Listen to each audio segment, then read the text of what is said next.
Kyrie Irving made a shot only Kyrie could have made yesterday to save the Mavericks from collapsing at home to the Nuggets. Paul Pierce, you made a lot of big shots in your career.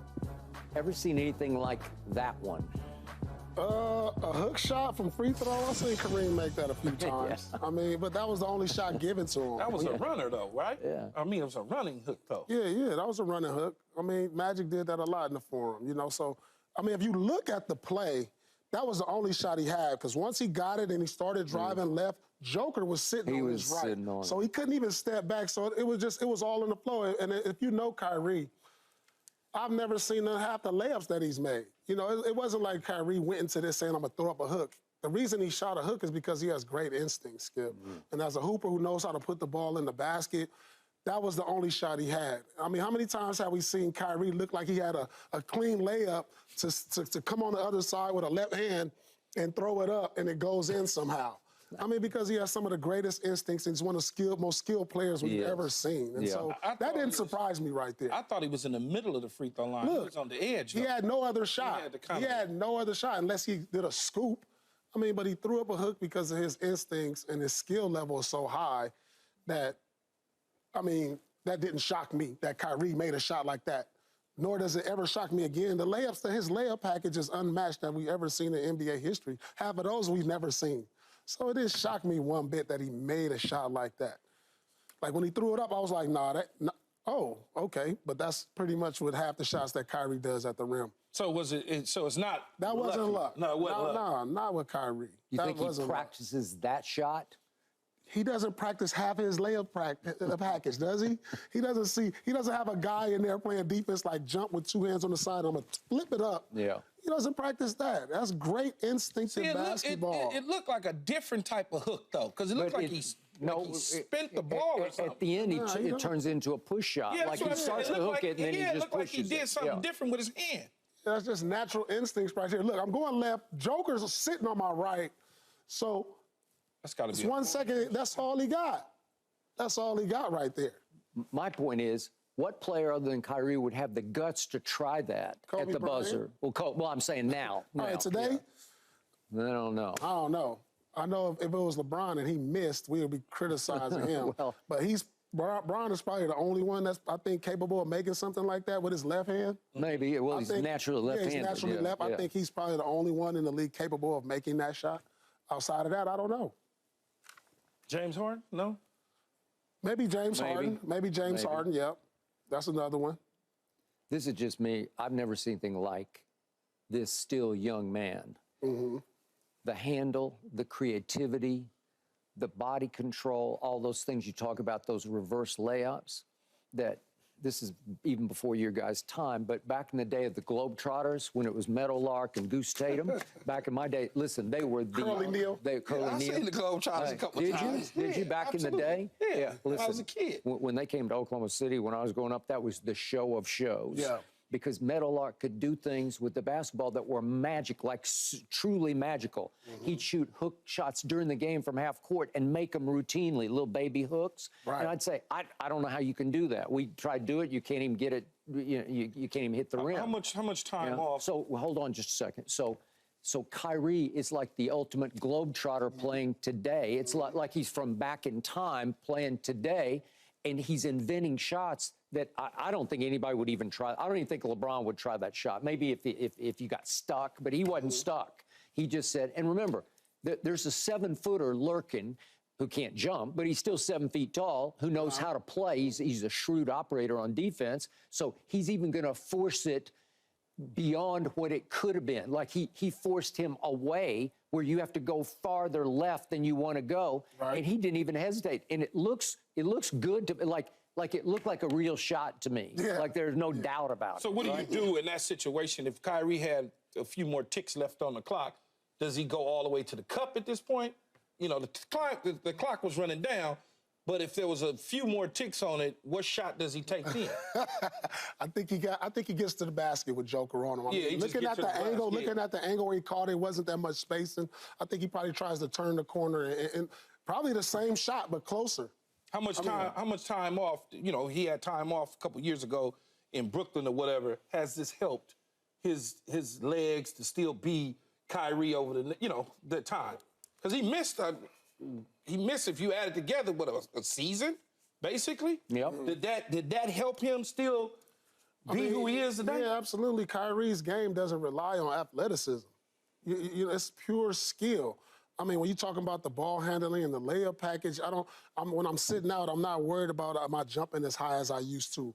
Am I moving laterally as well as I used to? That's going to always come back. But as far as the skilled players, these guys like Kyrie, Luka Doncic, the guys who we saying are skilled, they're going to play a long time.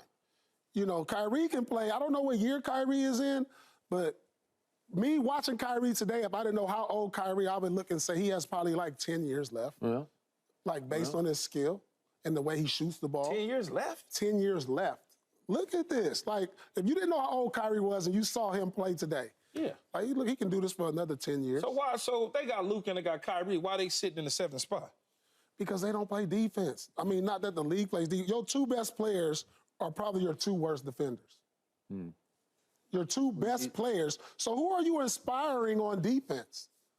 Who are you inspiring behind you on defense if you come down and you're shooting the ball and I'm not getting the ball, but I'm playing defense and I'm looking at you not play defense? I'm going to just do what they do. And by the way, to your point, you realize Denver had gone on a 20-4 run. Right. And Jamal Murray hit a 3 with 28 seconds left, and that put them up 3. Then Luka came down and said, no, I got you, and he hit a 3, and then it came down to 2.8 seconds left after Jamal missed a shot. But if you ain't playing D, don't they know they're not going to win nothing? Of course they know. Dallas has no shot in the playoffs.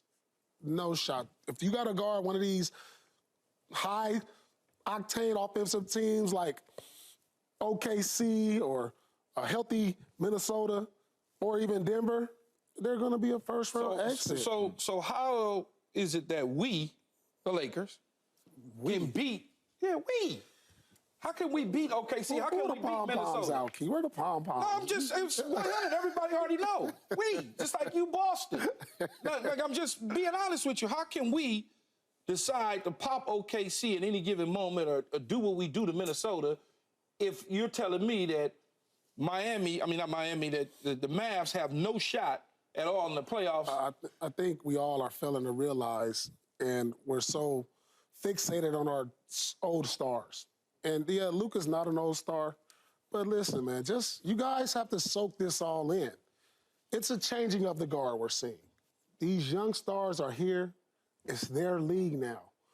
The times of us seeing deep playoff runs from KD, Steph, LeBron, Kyrie are over. It's time for Shea Alexander, Anthony Edwards, and even I'm throwing Zion Williams in there this year because we ain't even talked about him. 2 years ago. But okay, it can still be over. The window can still be closed. I mean, come on. It's time to start. We don't give enough credit. Zion Williams has been healthy this year. Yeah. New Orleans is making a run that nobody is even talking about. Yeah. They can be a problem. If you look at New Orleans has probably, I think they have the 3rd best road record in the league that we're not talking about. They can beat anybody. When you have a great road record, you can beat anybody in the NBA. You got 2 All-Stars on that team. Those teams at the top, it's their time now.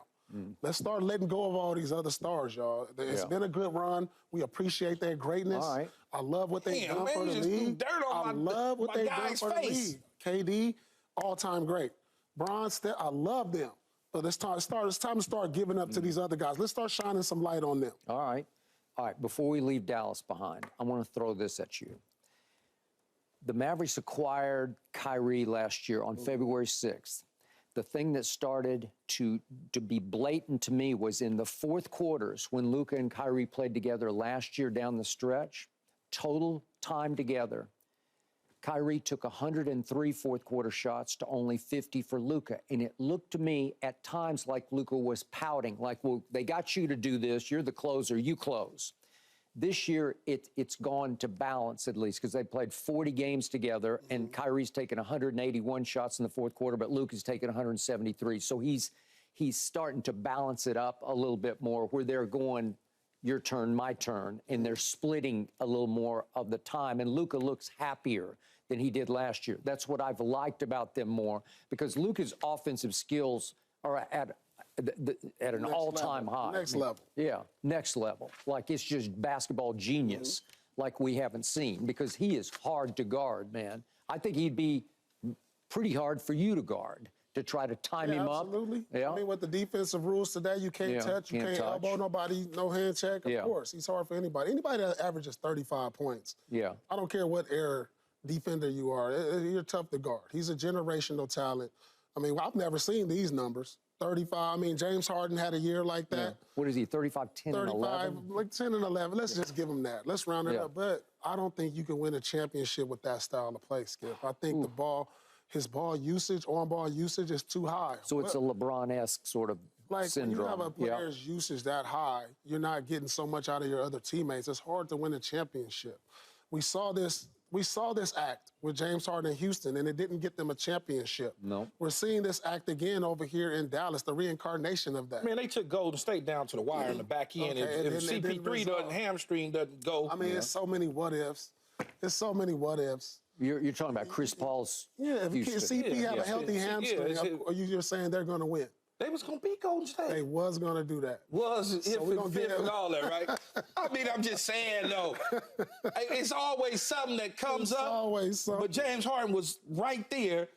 And then game 7, win it. If they win it, if James Harden wins with that style, we got a blueprint for that. We don't have a blueprint for winning the NBA championship the way Luka's playing.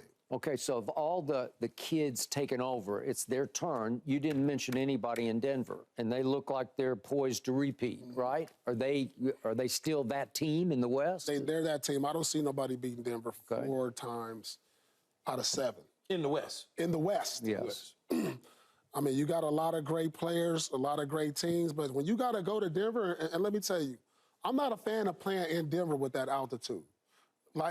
Lakers looked gassed in Denver last year. When you got to go, that's another element of it, going to Denver. It's not only they have home court advantage, you got to be in a certain kind of shape and a certain kind of mindset every time you go there. Did you have any trouble when you played Mile High? When I played, I was so young, I didn't even know what the... Well, he's not running constantly up there. You know, you taking a break. Yeah, I'm taking a break, but a bunch of my other players, 3 or 4 times they down felt the court, it. I didn't feel it because I just, like I said, I was young and just happy to be there. That's a factor. That's a factor, 100%. And I felt my chest every time, no matter how good of a shape you in. Your first time to Denver, you're going to feel it in your chest. It's a different altitude. Why you think players train out there during the summer? Yeah. It's taking you to the next level of getting that lung capacity to expand. Well, the Olympians train there. Exactly. Yeah. So I don't see nobody out west. OKC doesn't have the experience, I think, if they meet in the conference finals. Minnesota, they got the defense to compete with them. I just don't think they're seasoned enough. And when you're talking about you don't think Ant-Man could take it over? I think Ant-Man is great. I think he should be in the MVP conversation, but they haven't had any growing pains yet as a team. And Denver is so experienced. And when you looked at Denver, they lost the game. But they never are out of a game. They know how to win. They're down. They know how to go on a 22 run. They do, and they know how to close. They did it versus, they lost 2 games. They did it versus Phoenix. They were down 20 that game. They were. Walked them down. They walked them down. Yep. They keep walking the Lakers down. What has it been, 8 in a row? 8 in a row? Break. Man, go on with all that, Skip. All right, Paul will be back in just a few minutes, but up next, Keyshawn and I go back and forth about what the Bears should and will do with that #1 overall pick.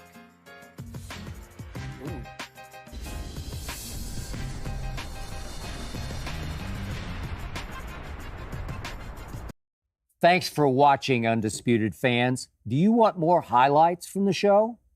Make sure to click that subscribe button for all the exclusive content from Undisputed.